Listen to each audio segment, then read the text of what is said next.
Hi everyone, I'm the Smeghead. Today, I'm going to look at a movie that people just cannot seem to stop talking about. It is based on a popular series of novels and has an unusually rabid fan base that will defend it as one of the greatest, if not the greatest, movies of all time.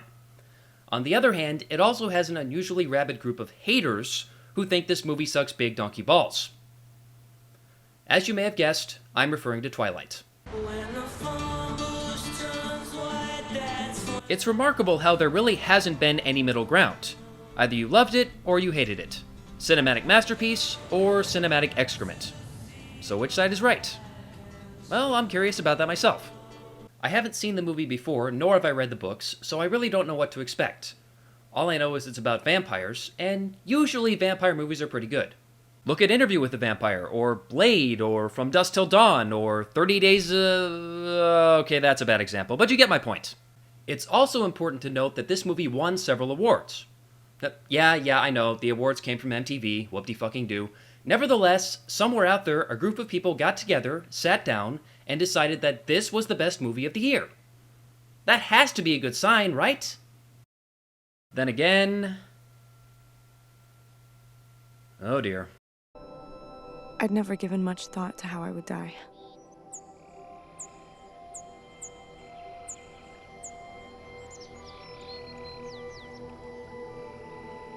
But dying in the place of someone I love seems like a good way to go. That's the voice of our heroine, Isabella Swan, played by Kristen Stewart. And from the sound of things, she recorded this monologue 5 minutes after she woke up.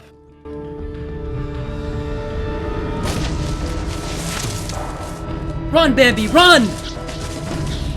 He's at the 20, the 15, the 10. He could go all the way. No, at the 1 yard line. Tough break. So, I can't bring myself to regret the decision to leave home. I would miss Phoenix. Wait, time out. She was just talking about dying, and now she's not dying, she's just leaving home. What? Did I miss something? Well, anyway, the story is Bella's stepfather is a AAA baseball player for a team in Jacksonville, so he and Bella's mom are off to Florida for a while. Bella has no desire to go to Florida, who can blame her, so she goes to live with her father, who happens to be the police chief of the small town of Forks, Washington. After arriving, she's also reunited with some old Native American friends from her childhood, including Jacob, the guy on the right. But he won't be important for a while, so we'll skip ahead to Bella arriving at her new high school. You're Isabel Swan, the new girl. Hi, I'm Eric, the eyes and ears of this place. Anything you need? Tour guide, lunch date, shoulder to cry on? Hi, creepy guy. How do you know my name? In fact, it looks like everyone knows who Bella is, even though she apparently just arrived the day before. I know it's a small town and all, but seriously, was her dad passing out flyers or something? So, Bella and her new friends are having lunch when a bunch of pale-skinned kids walk in slow motion. Because that's what beautiful people do, I guess. They're the foster kids of Dr. and Mrs. Cullen. Bella has an instant attraction to one of them, Edward, played by Robert Pattinson with what I have to admit is a surprisingly good American accent. They end up sitting next to each other in biology later in the day, and Edward spends the entire class just staring at her nervously. And I thought I was socially inept. Later, Bella wanders into the front office and finds Edward in there trying to switch classes, but they won't let him because everything else is full. Just have to endure it.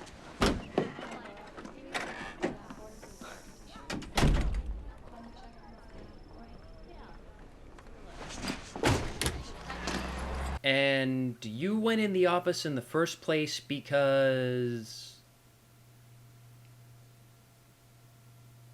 I planned to confront him and demand to know what his problem was, but he never showed. Okay, they really need to give her a Red Bull or something before she records her monologues, because she's clearly not awake here. In fact, she's looked half asleep during the entire movie so far.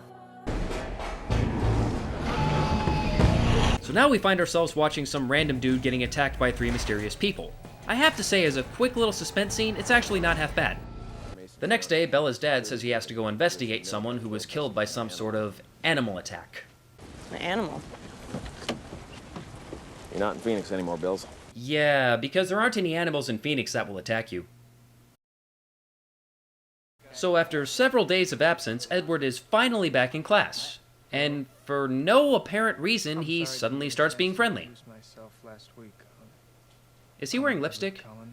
Hey, did you get contacts? No. Your eyes were black the last time I saw you, and they're like golden brown. Yeah, I know. It's the fluorescence. Oh, Bella, what did you do that for? You know he's very sensitive about his eyes. Out in the parking lot, for no apparent reason, Edward goes back to creepy staring mode. Then we get a short public service announcement on how not to drive on an icy road. That's right, Edward stopped a car with his bare hand. And if you think that's unbelievable, get this. No one saw it. That's right, it happened in a high school parking lot in broad fucking daylight right after class let out, complete with the sound of screeching tires, and no one saw it. Movie, there is only so much disbelief I can suspend. Please come back to reality. Bella gets taken to the hospital, although she obviously doesn't have a scratch on her, and Edward's father Carlisle is on staff here. Naturally, Edward is there as well, and Bella tries to get some answers, but he denies the whole thing ever happened. The next day, the biology class goes on a field trip. During this scene, nothing happens. Really.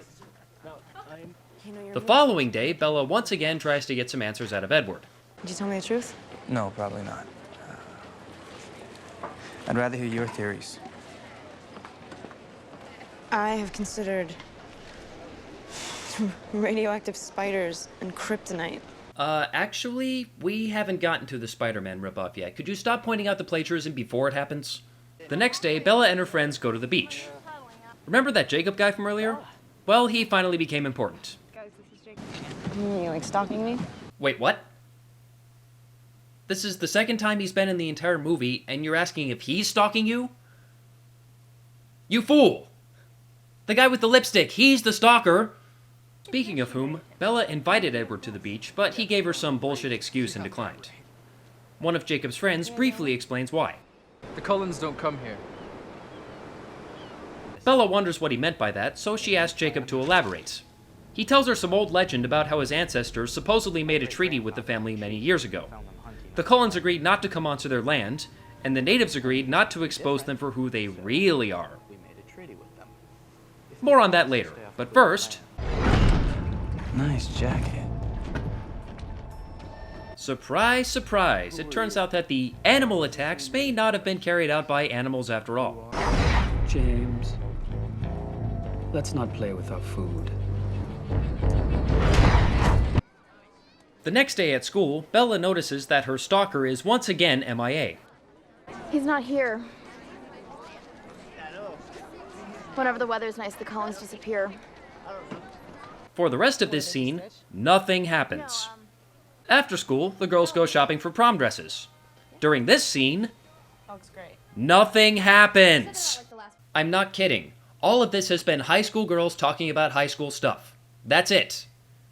I'm sure it's an accurate depiction of the average 17-year-old's life, but that doesn't mean it makes a good story.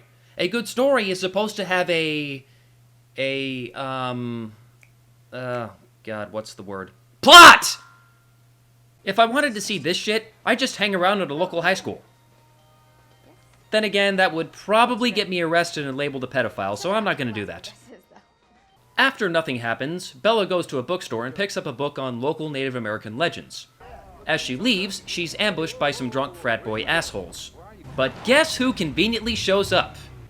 He manages to make them back off by... Actually, he didn't really do anything. He just stood there. Did they forget their lines?